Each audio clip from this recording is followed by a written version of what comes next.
There he is. There he is. Oh, he's rocking the bucket hat too. Mate, how good is No, this? that was no, I'm good. I'm just putting my socks on, but things things are good. Honestly, the hardest part about this trip is the time difference, not like waking up and stuff. It's more trying to talk to family and people back home. Yeah, Well, it's because like what it's 7 like a.m. It's like, yeah, early go, morning go. there. Sorry, there's a bit of a delay. Yeah, so obviously early morning for you, like mid-afternoon for us here. So obviously, yeah, a bit of a time difference, right? Yeah, it's like when I wake up, you guys are going to bed, and when I go to bed, you guys are waking up. So it's almost like you don't really get to digress or like talk about anything during the day. It's just one of these Yeah, things. yeah. But apart from that, it's pretty strange. Like when we had a 10 p.m. game, which is so late here, it was like the morning. Was it the morning for you, the first game? 6 a.m.? Yeah, 6 a.m. kickoff for us. Yeah. Yeah, so we got back to to the accommodation like 3 a.m. So you guys are still awake having a normal day. So that was Jeez. a yeah, it was a weird experience. That is a weird experience. I guess for context, guys, like anyone that's listening for the first time, Alex is actually with the Socceroos in Qatar. So yeah, how's it like? How is it like? What's Qatar like? You know, from a FIFA, like not a FIFA, maybe from a World Cup perspective as a fan.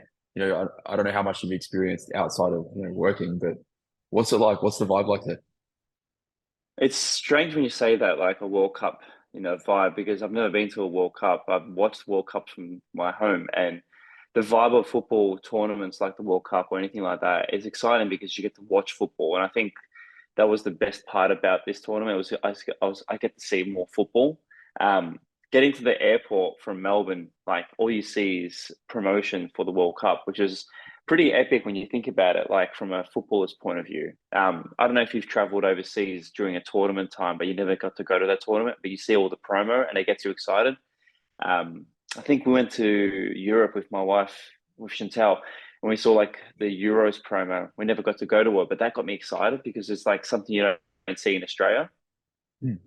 Um, Anyways, getting to Qatar airport, oh my God, like you see the what's his name, the mascot, Laeb or Yeah. Aleb, um, and it's just everywhere. And like the promo is actually really good, like the design elements. You and I can appreciate that. Hmm. Um, and then now that the football started, the fans you see on the streets, the buses, even here, like where I am, you can see Khalifa Stadium, like on my left, That's so where cool. Where Japan Germany played. So we're at training, and all you hear is this loud thundering sound, like screaming. And when Japan scored the winner, we're at training, and I remember all the boys watching on their phone after training. Like, there's a photo I'll send you. They're literally sitting there watching on their phones, and it's giving me chills thinking about it. But like when Japan scored, we're all like, "What the fuck?" Like we can hear it right there, and it's on our phones. Like literally, not even 2 kilometers away. Oh, insane. The fact that so obviously that means that the training center and one of the grounds is like quite close proximity, right? For us, we're probably the most luckiest in that sense. I don't know if people know this back home, but like Aspire Academy is Qatar's like elite academy. I just watched a promo and a video by Tifo Football, not a promo, but like a bit of documentary by Tifo Football. They were talking about Aspire Academy, but fun fact, it was actually opened, like officially opened, scissors and all, by Pele and Maradona in Wow. early 2000. So this complex is like the room that I'm in is for students and players that live here. So this room is basically like a two-bedder, but they've given us each like a four-bedder. Um, and yeah, basically Qatar trains right next to us, and they're staying at this Harry Potter looking building. Um, and then we're staying here, so we're literally using the same facilities as the national team that's hosting the World Cup. While you've got bloody Belgium and Germany who are like almost an hour and a half away from the city Yeah, in the well, I desert. wonder how that allocation works because that's obviously, not that they're looking after one and not looking after the other, but there's obviously a bit of a difference in what every player is going to be experiencing then. 100%. And look, I think we're pretty. There was rumors that Argentina weren't happy with there because they're staying at Qatar University, so it's like basically dorms. So when you Mhm. think about it, Messi staying in a university dorm, but then you got Germany and they're staying at a wellness center, which is like you get like a Bali-esque vibe where it's like you're sitting and sleeping in a pool, and the rooms are like almost 3 grand a day. Holy And shit. the English, three lines are down the road as well. They're staying at like a massive.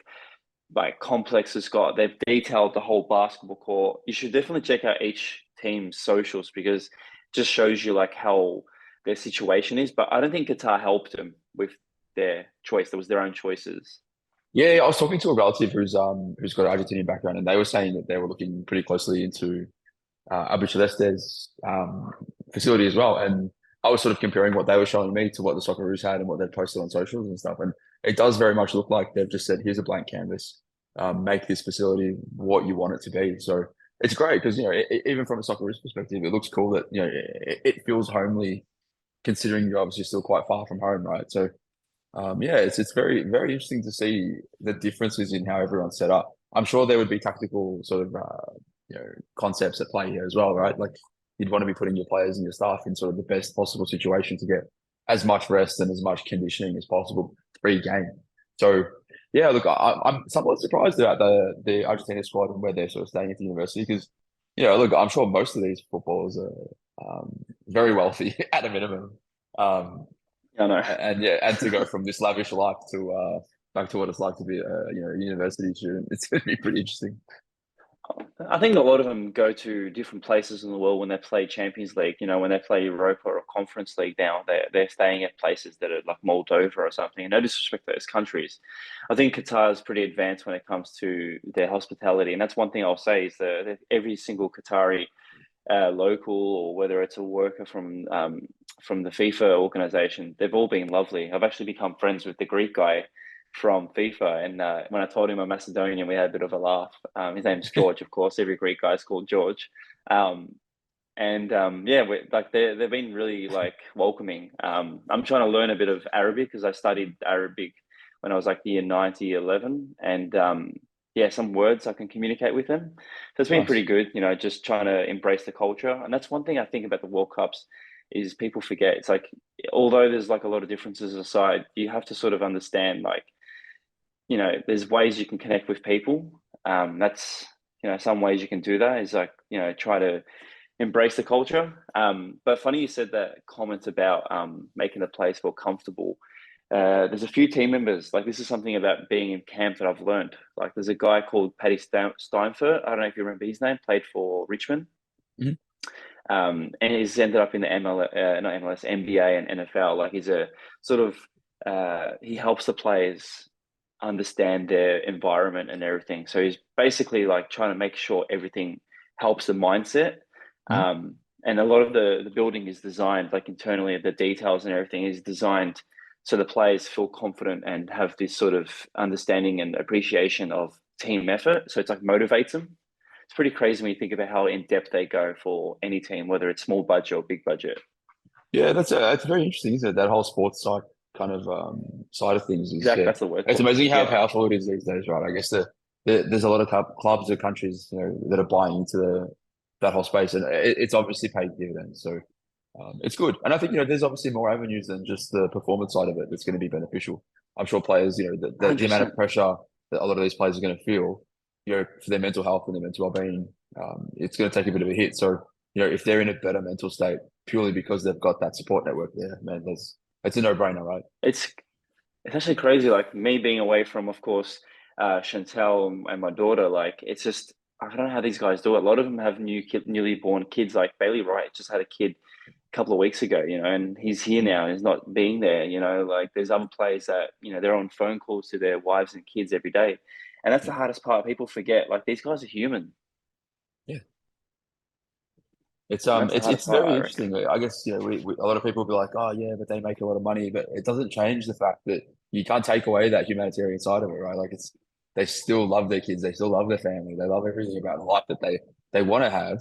But obviously, Yeah, it comes with a sacrifice, and I think that's something you don't really get to experience unless you see it firsthand with the players and how much they do miss their family when they're not there, and going say 11 months of the year and then coming home for Christmas for 2 weeks, how much that actually means to them versus just a normal Christmas for someone that's not a professional athlete. 100%. Like another thing yesterday, some of the players got to just embrace their family from afar, and like Craig Goodwin scored one. I think the seventh goal in the World Cup for Socceroos, you know, he's this hero for so many people watching the game. Sorry, my thing just turned off. It's coming back now. What do you call it? Became a hero overnight, but there I saw him being a dad, you know, and that like made me sort of realize like how much I miss my daughter. And I was like, you know, no matter how much people idolize this guy's got his own sort of mindset, and all he wants to do sometimes is probably just speak to his child, you know. It's amazing that, isn't it? It really, we put these people on a pedestal, and spending time with them and being able to experience it firsthand, like you are, obviously being in the sort of the sanctum, it really brings them back down to earth, and you realize that they are just humans as well. Um, while we're on the topic of Gooders, man, what was it like pitch side? Because it was amazing here. You see all the videos from Fed Square, from even from Inside Ultra here. Um, what was it like being pitch side when he scored that goal? So, for a bit of context, getting to Al Janoub, the stadium, which is kind of unfortunate, but also fortunate for our security team because we get to go to the stadium, the same stadium 3 times. I don't know if you know that, but we're playing at the same stadium. Every Mhm. other team gets to embrace every other stadium. Um, all I'll have to say is seeing the crying faces on the French fans was the best. Um, Really? yeah, they were so angry. They were like full pissed off and angry. That was the best sort of experience. But when Craig scored, I had my camera ready. Of course, you would know this. So I was shooting on the 400 as they were progressing, and then I felt a bit of a vibe. Saw Lecky. I dropped my camera. This 400. I got my 7200, and luckily it was on my EOS R3, so it was a bit more easier to understand my exposure, just Yeah. because the other cameras don't really have that digital mirrorless screen. I saw Goodwin on the wing, followed him, tracked him, and I got the whole moment of him tapping it, like hitting it first time into the Okay. net, just tracked the whole way, celebrating. And then, yeah, it was like right in front of me. I said to him, I'm like, did you know I was there? He goes, no. So I said to Macca, I'm like, see, even Craig Wood knows where I am. I mean, I don't know. I can't imagine anyone thinking of anything apart from like just going through the pure pandemonium of going 1-0 up, scoring your first World Cup goal, and you're going 1-0 up against France of all teams. Like, I don't know. We were actually laughing here because we were saying, what do you do if you're that player in that position? And I'm thinking, I'm skying that ball. I'm not even hitting the back of the net. And then there's other people saying, if you do hit the back of the net, like, how do you even keep your clothes on? Like, you'd be that celebrating that much. I'd be like, jocks off, everything, just throwing it all everywhere. So yeah, At it's a World definitely, Cup, yeah. oh yeah, 100%. It's good on him. Credit where credit's due. It's pretty cool. And yeah, man, amazing that he actually came to your corner as well. Man, I still can't believe it happened. Like when I was editing the photos, I was just sitting there being like, that actually happened. Like he actually came to my seat, to my area. So also one thing is like where I sit, only the team photographers. So me and the French guy had our each end. Lovely guy. His name's Simon. Um, so we had our own ends. The only problem is where we sit is the broadcaster gets to run up and down. So we're Oh sitting yeah. there shooting, and he's just run past me. And apparently he's notorious for being a bit of a jerk. So he's the Premier League sideline guy. Okay. And I had a go at him during the game. And then one photographer next to me, who was just roaming from Getty, he's like, "Oh, you've never met this guy?" I'm like, "No, why?" He goes, "Yeah, everyone hates him. He's the guy from the Premier League." He's like notorious for being an ass. That's great. Apparently, yeah, apparently he's known for that. I don't know how much you can divulge about sort of what goes on, in the change rooms and stuff. But was there any comments made about like say players from the French squad, what it was like playing against those guys of that level? I think it was just the sort of disrespect from I think it was Kunde or who did the press conference Yeah, yeah. when he's like, It I don't know any was of the A League players, yeah, it Australians. was. I didn't even know where Australia was. There was a bit of that Ronaldo estimate, Yeah, when R9 said that about Australia. yeah. So basically, that's about it. I think that just motivated us, and look, even me, like walking in the sort of shoes, per se, of seeing what these guys do and how much they have to train and work. One thing I realize is no matter how much of a footballer or standard footballer, high or low, the disrespect from the opposing team really motivates you. At the end of the day, like football's football, so like you got to finish the 90 minutes and see how you go. So unfortunately, we didn't get the result, but yeah, like the vibe. everything about the players. Everyone, yeah, like even me, I was so keen. I started screaming to the point where the Getty photographer, who was from the States, he's predominantly shooting NFL. He actually thought I had something wrong with me because he checked on me halfway over the game. He's like, "Hey, are you all right?" Like, I was like, "Sorry, mate, just the Aussie mentality. You know, it's the Aussie DNA." Yeah. Oh man, I don't know how you contain yourself. Like, you know, even just trying to work in that situation, I feel like I would struggle. It's just I'd be so focused on what's happening in the game. You know, what's the excitement, I guess you could say.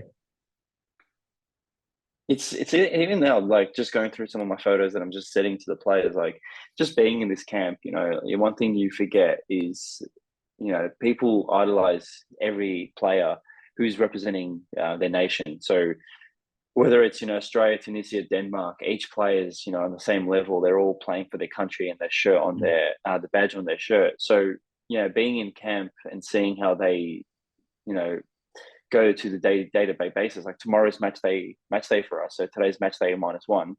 Um, you know, it's all mindset today. It's all focusing. It's all being professional in every way. So yeah, it's exciting, but It also is. It's very nervous at the same cool. time. So I guess on that, what's the like what's the plan for you guys? Like what happens leading up to a match day now that you're sort of I guess coming into it is all prep. And then now between games, what are the teams doing? Are they doing like a recovery post game and then back into training again straight after that? Do they sort of prepare certain things based on the opposition that they're playing? What's the generally speaking, what's happening amongst the squad? Um, yeah, look, I think, how can I say this? Like, there's a lot of training. There's a lot of, you know, the mind training, sort of just staying focused. A lot of team sort of bonding sessions, and these guys have been together for a long time. And you got to remember, Australia had to go the hard way to get Mm. into this tournament, unlike some teams who are like, you know, the first and second to qualify. So I think just being as a team environment, everyone's been doing that and keeping together, keeping strong. So it's good to see that. And like, of course, before the game day, they've got their own plans and they do their own thing. So like today, I've got a few presses with them. That's one thing people forget. Like these guys have to do presses and stuff. So that's another sort of added stress on their day. Yeah. I've been fortunate to jump on those live calls with players. So, you know, I take 30 minutes of their day away from being, you know, focused for the game. So I try my best to be positive. And that's the Mhm. thing, you just have to stay positive and keep that mindset in camp to make sure everyone's focused for the big thing, which is tomorrow. Is there like do you receive a brief from like say that sports psych or anyone higher up to say that you can't bring on not that you want to, but that you can't bring on any negative potential thoughts or you kind of convey a bit like I guess doubt in the players' minds. Like, is there any brief from your end to sort of keep things positive, or is it just a matter of like, hey, lighthearted, go ask questions, do what you got to do? Oh, look, I think in the day, like you can't be a moocher and you can't be sort of a vibe killer. You got to understand. Like I always say, no matter what you do as a job, you have to be inviting and also inspiring for others, no matter your role in that job. Mhm. So for me to be a part of this camp, like of course I have to stay positive and keep a mindset of positivity because, you know, if I show a bit of doubt or a bit of stress, then it sort of bleeds into the environment. So that's why everyone's got to be as one and work together in that sense. So the Yeah. fact that I'm working here, I think that's one thing. Is just like an honor. So you have to respect that, and when you've got that sort of representation, you have to make sure you keep at the same level. Yeah. So yeah, I think positivity is always the key. Yeah, that's good. No, it's really interesting, especially, I guess my thinking behind the question was more around, say coming up into the France game, I guess you say pessimist or realist would assume that France is going to win that game, right? So, how do you interview players coming into that? It can be a challenge. I can see where you're coming from, but obviously you want to build in hope because I guess it is football, right? And then on the day, like we saw with Gooders, it could have been a very different game if we held that onto 1-0 lead. Yeah, look, that game could have been any other way. You know, there's some journalists were saying we scored too early. It's like, how can you score too early in football? You know, like the last, I think Argentina and who else had an upset? Germany. Both of them went 1-0 up and then they lost 2-1. Both of them had 2-0 leads and they both got called offside and then they lost 2-1. So like, Yeah, I think end of the day, it's just, you know, the 90 minutes that you're playing or these days with the 14 to 28 minute extra times. Um, I think it's just yeah, you got to go out there and do your best to achieve the goals that you set. So I was confident, everyone was confident, and we're still confident. So at the end of the day, like whatever the result, like you put everything out there on the pitch, you know. Yeah, no, that's good. So I guess the next two games they're massive for Australia. What's your goal? Like, from a photographer's point of view, what do you want to achieve out of the next couple of games? Honestly, I wish I had a few more games in my belt. Like I would love to have gone to other nationalities, like other nationalities, other games, just because it would have been good to just practice a few different angles. Like I've got 90 minutes to get my shot, you know. So the hardest thing for me has been, sitting there and you're like, hope something happens, hope there's a bit of a moment, hope there's a bit of a tussle, hope there's a bit of good fans. I was pretty fortunate the France game was epic, so that was good. Yeah, it The was next good. two games, honestly, yeah, the next two games for me, honestly, as long as I get some iconic moments, some Socceroo sort of historical moments, that's really good. But fun fact, the France game had around 238 photographers at the game. Wow, holy shit, that's incredible. Yeah, I and that I they love.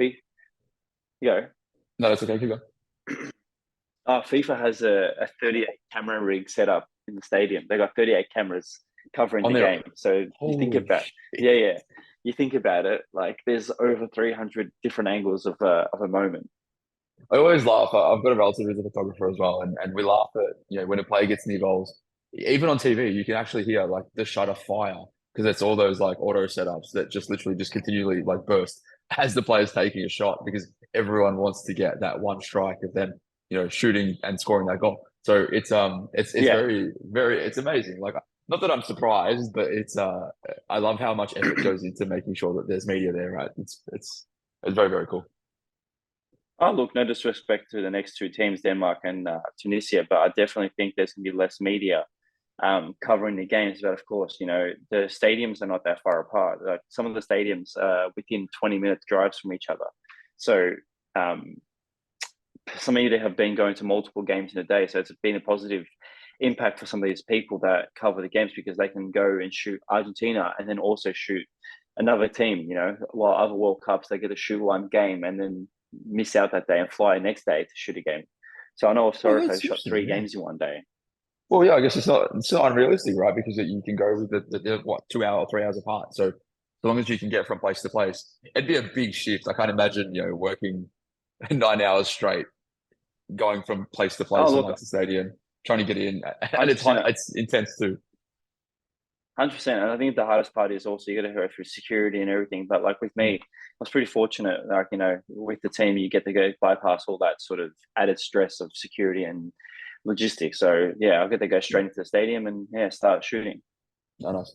All right. Well, I guess before we wrap it up, what's your prediction? Give me what you think how the Tunisia game is going to play out. Oh, mate, we're going to win the World Cup. That's all I'm going to say.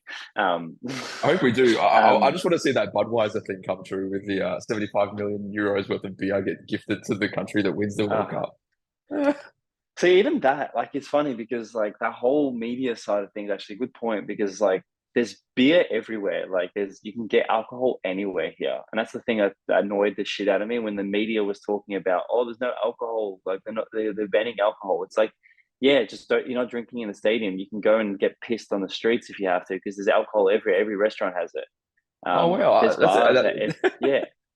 they make it sound There's like like to be honest, I had no idea. Like they make it sound like you can't get it anywhere, and there's there was like a journalist had to walk 100 kilometers to get one. Oh man, there's just so much shit going out from the media. They're all just doing clicks. Like where I'm sitting looking at the fan village near Khalifa Stadium, Mhm. um, there's literally like a fan fest where you can buy beer, line up for beer, and drink and eat. And when people complain about how expensive it is, it's like, yeah, you're in the Arab states. Like half the stuff that has to get transported here, prices at the moment, the cost of living is expensive. I Yeah. bought I actually bought you a memorabilia yesterday, Oh, this but guy, love it. I bought Zari a little. I'll show you. I won't show you your thing, but like my mate, one of the teammates got me this Qatar Ecuador cup from the Yeah, game, awesome, so cool. and then I got this for Zari. Yeah, how much do you That's think this cute. is in Australian dollars? I don't know. I guess you're probably going to pay inflated prices because it's an event. Maybe $30. $60. 60. Yeah, Yeah, for that. nice. Yeah, But that's what I that's mean. hefty. Like, shout out to one of the Socceroos that gave me the chocolate bar. Oh, nice. Um, Can you but yeah, imagine that? look, I think Get that signed Socceroos Kit Kat. you know what? I'm gonna try and get this one signed before I leave. I leave the day after the last game before Chantel's due, so that's stressful for me. Like I'm hoping she holds on to it, but Fingers crossed. it's not been fun for that sake. But yeah, I'm trying to think of anything else that's like exclusive or understanding of this World Cup. The weather's fucking hot. Yeah, so like I was the commentators were saying during yesterday's earlier game, that the match speed was considerably slower than the ones that were played at night. Um, look, I keep checking the weather, and it seems like it's floating between like 27 overnight and sort of 33, 34 during the day. What's it been like? It's funny because it's like a conspiracy theorist when I say this, but like when we got here, it was like 38, almost 40 for the first couple of days, and Jeez. the second the tournament started, it hit below like it was like 30 and like 28, and you're thinking to yourself like, how did it just randomly just happen? Um, but yeah, the 10 p.m. game cooked us. Like when you think about it, 10 p.m. kickoff, you got this whole day of nothing. So yeah, I think the weather wise is pretty good. Those fans, those stupid fans in the stadium, like the actual Yeah, the exhaust fans. Yeah. and The wing conditioning, fans. Yeah, not the actual yeah. human fans. Um, man, I had like sunburn, like a wind burned on the back of my neck. They're that strong. How does that not impact play? It doesn't because like it's not that powerful. It goes like this. It goes like up into the air, Okay. but that's the stadium that we've been. So I don't know about Khalifa where that other games have been. I want to see some of those like as his beige passes like in the qualifier that the ball kind of curves along the wing and Actually, I'm gonna ask him that. I'm gonna ask him that today. ask him if there's any wind assistance. If you do it at his beige interview, please ask him if he thought there was any wind assistance on that pass or Yeah, I have to. external influences. I've got 5 more days here, so yeah, I'm gonna have to ask. Goes quick, doesn't it? Like I think what it was a 3 week triple up. Yeah, 3 weeks. I know the wife wasn't happy with that. It was like 19 days, 20 days, and now it's 5 days to go. So it's gone It super kind of fast, and I'm yeah, I was gonna say, it does seem like it's gone very fast. yeah. Well, think about it. The game day tomorrow, and then 5 days from now is the last game. So literally this time next week, I'll be home. Yeah, which is crazy. And I know you mean by last game for you because you obviously got to head back, win, lose or draw, right? So, Yeah, yeah. yeah, Soccer is going to the fingers final, so crossed I'm the watching the boys. Yeah, final at home. let's fingers crossed the boys get through because that'd be insane. 100%. And I think you're a busy boy, so if you need to go, you No, can that's go. good. But I I'm think happy to this has answer been more good. if you want.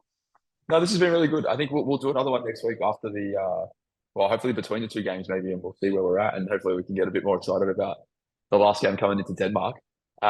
Thanks for getting up at 6 o'clock in the morning to jump on here, man. I know it worked out well for Man, me the because it's Wi-Fi has been 3 o'clock in the afternoon. yeah, the Wi-Fi has been horrible. Sorry, I'm literally using next door's Wi-Fi right now. Just leaning against the wall, making sure you get your connection in. Oh, man, I'll show you. I'll show you what I'm looking at. I don't know if people can see this. Oh my god, the magnet on this phone. Very impressive. So That's this is a my training view. facility? That's like yeah. So there's like 1, 2, 3 in your shot, and then if you go that way, that's where Qatar trains. But then behind this building here, which is our thing, like you see the torch actually. There's the Yep. torch building. Yep. That right there, that's where Khalifa is. Yeah, wow. Incredible. So it is very close proximity. It's almost like, you can compare to say Gosh's Paddock and Amy Park. Closer. Wow. Yeah, that's very impressive. There we No, go. awesome, mate. That was good. That's it. There's nothing else. We'll get the training today. We have 2 trainings today, and then get some coffee. The barista's been like the star of this whole trip, so kind of feel sorry for her. She has to do a lot of things, but yeah, like every team member here like has been amazing and welcoming. Is he or she, is she in-house, like a Socceroos specific barista? Have you not seen the news about this person? Yeah, I have. I'm kind of just like wanting to convey what it is to to everyone else. Oh, mate. I feel sorry for her because we've had to do so many press conferences and stuff. Like last night, we're setting up a media live conference at like 10 p.m. our time to go live on Sunrise. So, like, yeah, here I'm waiting, but like, someone do a story on me, please. You get enough limelight. What is this, man? Nah, it's all good. It's pretty, No, it nice. is what it Who's is. But which players can we expect on the interviews next? I got Lecky today. I'm going to Mhm. ask him about what he said to that Dutch player um at the World Cup. Yeah, nice. That'll be good. You know which one? You know which that one was. Yeah. That was good. Apparently didn't say what he said, so that's gonna be a fun thing. And then I'm hoping I'd love to chat to a few more, but again, it's hard because not everyone was keen. Oh, and Cum Dog yesterday threw me under the bus. I don't know if you watched that live. I haven't got this one yet. I'm keen to see. They have to re-upload it. We stuffed it up in the post, but yeah, I said that one of the questions that someone asked was, "What's the worst haircut?" Who's got the worst haircut in camp? And he said me. Stitched up, man. It literally stitched me up, and then he came up to me and said sorry, and I'm like, "Nah, you broke my heart." Hey, man, you're sitting next to the cum dog. He's literally probably like he's probably the most popular person in Australia at the moment. So it is very cool. You know, that's one thing I always forget. It's like some of these people are idolized by people back home. So I have to pinch myself. And that's one more part of my job is you just have to stay a little headed in the sense that do your job. And it's pretty easy. I see them as teammates now, which is, takes like one day to realize where you are and the job that you have. So that's the best part. Yeah, it is nice. It must be cool to have like guys like Aaron Moy as your colleague as opposed to as your idol. Like I don't know, I find that amazing, man. It is very cool, and I'm sure there's every other player in the squad too is the same. It's pretty random. Like when I spoke to Simon, the photographer, I know you have to go. I'll tell you quickly. When I spoke to Simon, the French photographer, like I just saw his stories yesterday, and he's just hanging out with Mbappe. Like to us, he's like this massive figure. To him, it's just like Oh man, like a workmate. You get me? it's insane, isn't it? Oh man, it's one thing that I still like. I find it hard to fathom. We get excited over seeing Socceroos, and this guy's working day to day with possibly the biggest footballer on the planet. Insane. Insane, huh? Anyway, man, we'll wrap this up here. I reckon it's been good, and we'll chat again after the Tunisia game because I think a few people are itching to get some podcasts out there because it feels like everyone in the podcast world has kind of stopped just to let the World Cup go through. So yeah, let's Yeah, I'll definitely do something. Okay. yeah, definitely let's chat again. Thanks for getting up early again, man, and thanks for having a chat. All good, bro. It'd be good to reconvene when you're back and do things as per normal again. Oh, look, watch the live chat today. If you're watching this a bit late, watch the live chat with Lecky, so you'll see if I stuffed up or not. Because I'm a bit nervous. Good luck. Thanks, mate. I'll speak to you soon. Catch up.